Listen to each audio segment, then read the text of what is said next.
Payg'ambarimiz janob Rasululloh sallallohu alayhi va sallamning muborak bir hadislari bor. Jabir ibn Abdullah radhiyallohu anhu dan rivoyat qilinadi.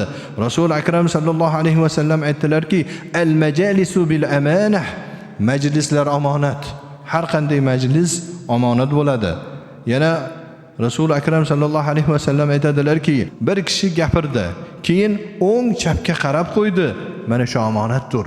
Sizga aytmadi, bu omonat demadi. Sizga gapiradigan paytida o'ng va chapga bir qarab qo'ydi. Ya'ni hech kim eshitmayotganmikin degan ma'noda qaradi. Mana shu omonat. Agar shu odamni iznisiz shu gapni chiqaradigan bo'lsangiz, qiyomatda so'ralasiz. Endi telefonda gaplashamiz. Telefonda gaplashganda ovozini ko'tarib qo'yamiz. Yonimizdagilar eshitadigan qilib. Narigi biz bilan gaplashadigan odam shunga rozimi, rozi emasmi? Shuni bilasizlarmi? Uni og'zidan chiqadigan gap. U rozi bo'lmasdan turib yoningizdagi odamga eshittirishga haqqingiz yo'q buni. Oddiy bitta omonat bu. Demak, majlislar omonat.